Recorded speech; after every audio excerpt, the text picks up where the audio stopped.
En 2014, un grupo de jóvenes salió a las dunas de Samalayuca, en Chihuahua, un sábado normal. Una de ellas caminó unos metros adelante del grupo, y en plena mañana, con el cielo despejado y todo el grupo mirando, simplemente dejó de estar ahí, sin viento, sin tormenta, sin ninguna explicación. Solo sus huellas en la arena, terminando en la nada.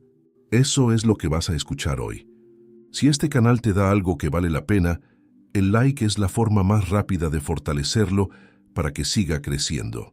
Y si no quieres perderte lo que viene después, la suscripción hace que este contenido llegue directo a ti. Comenta abajo desde qué país me estás escuchando. Eso me ayuda a entenderte mejor y traerte historias cada vez más interesantes. Bien, comencemos. Vi cuando Valeria desapareció en medio del desierto, en plena luz del día, con el cielo completamente despejado y sin una sola nube que explicara lo que pasó. Y todavía no puedo sacármelo de la cabeza porque fue tan rápido que ni siquiera tuve tiempo de gritar su nombre antes de que ya no estuviera más ahí. Las huellas de sus tenis quedaron marcadas en la arena perfectamente claras hasta un punto específico, y después simplemente se acabaron, como si alguien la hubiera levantado del suelo sin darle tiempo a nada, y cuando corrimos hacia ese lugar, no había absolutamente nada que explicara dónde se fue. Íbamos como 60 metros detrás de ella, porque Valeria quería tomar fotos del amanecer sobre las dunas, y nosotros estábamos cansados y queríamos quedarnos descansando un rato más. Así que la dejamos ir sola, porque ella siempre era la más responsable del grupo y nunca hacía nada peligroso.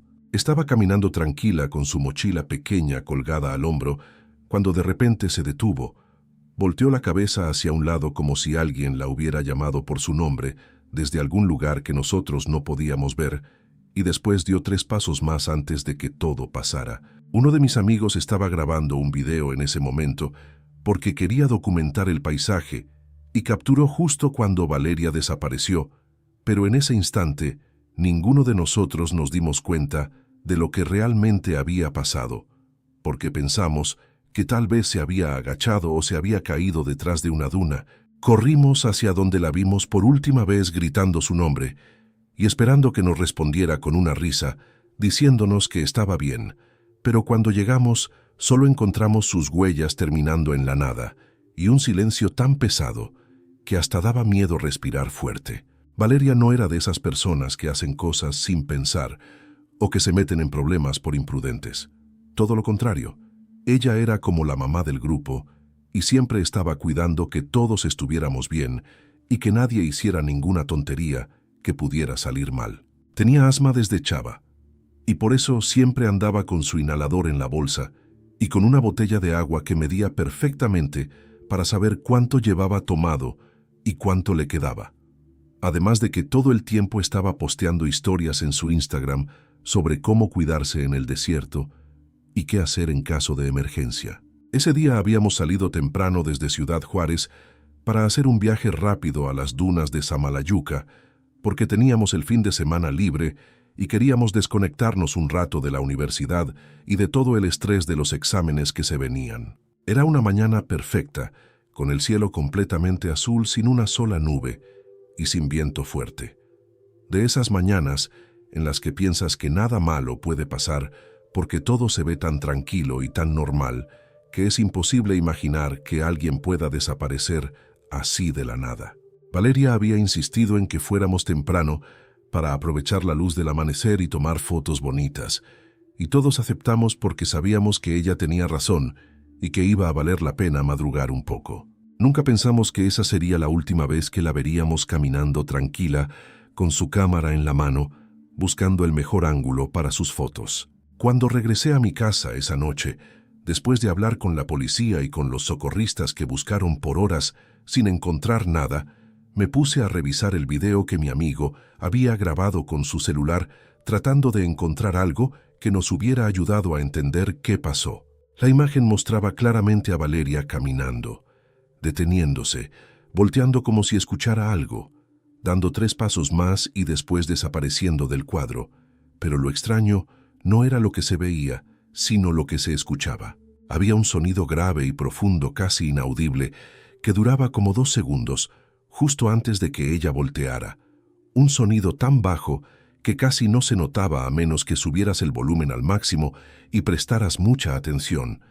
Y después de ese sonido, venían 4 segundos completos de silencio absoluto en el audio, como si algo hubiera tapado el micrófono del teléfono. La imagen seguía moviéndose normal, pero el sonido simplemente desaparecía por completo durante esos 4 segundos y después volvía de golpe con los gritos de mi amigo diciendo el nombre de Valeria. Le mostré el video a otro amigo que estudia ingeniería en sonido y me dijo que eso no era normal, que parecía como si algo hubiera absorbido todo el sonido del ambiente por un momento y después lo hubiera soltado de nuevo, pero no sabía explicar qué tipo de cosa podía hacer eso en medio del desierto sin que apareciera en la imagen.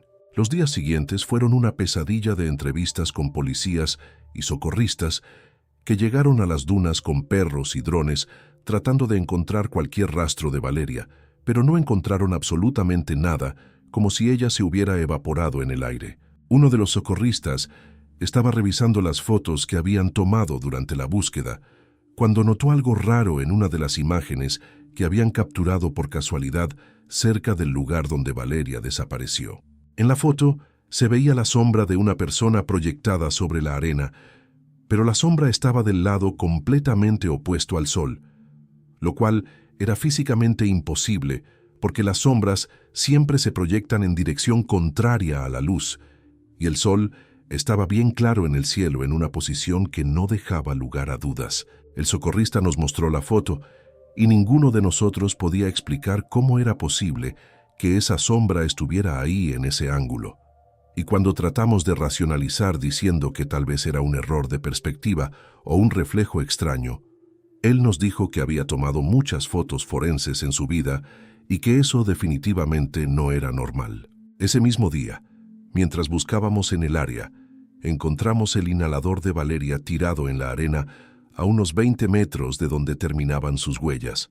Pero cuando lo recogimos, nos dimos cuenta de que estaba cerrado con tanta fuerza que casi no podíamos abrirlo, y que por dentro tenía arena compactada como si alguien lo hubiera llenado a propósito, y después lo hubiera cerrado apretando con toda su fuerza.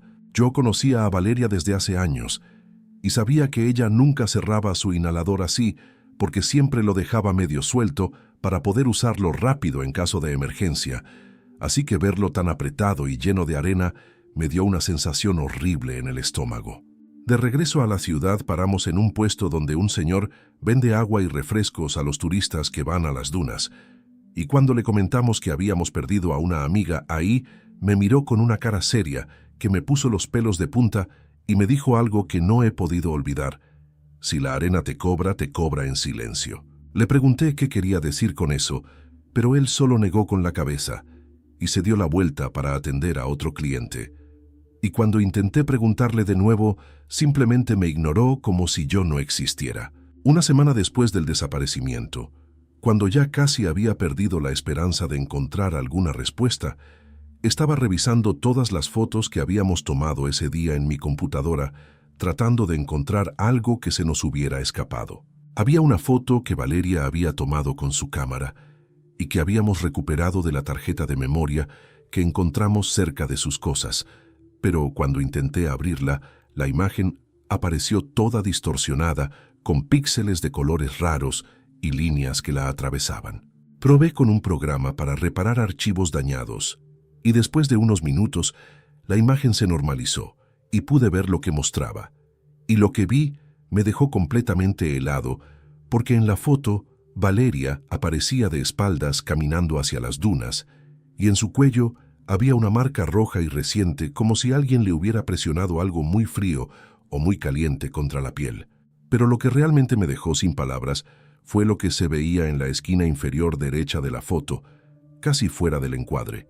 Una placa pequeña de metal, como las que usan para señalizar carreteras, con el número 13 pintado en blanco. Yo había estado en ese lugar exacto donde se tomó esa foto, y sabía perfectamente que no había ninguna placa ahí ni nada parecido. Las dunas son completamente naturales, sin ningún tipo de señalización artificial, pero ahí estaba en la imagen tan clara como la luz del día mostrando ese número que no tenía ningún sentido. 3 días después de encontrar esa foto, la mamá de Valeria me llamó llorando, diciéndome que había recibido un correo electrónico muy extraño que no entendía y que necesitaba que fuera a su casa para verlo juntos. Cuando llegué, me mostró un email que había llegado esa mañana sin ningún remitente identificable, solo una dirección automática que parecía generada por computadora, y el asunto decía en inglés algo sobre un inventario retenido con el código SAND13. El correo tenía un archivo adjunto en formato PDF que cuando lo abrimos resultó ser una especie de lista de evidencias como las que usan las policías para catalogar objetos encontrados en investigaciones, y la lista incluía 2 cosas: un inhalador con contaminación de arena y un zapato izquierdo.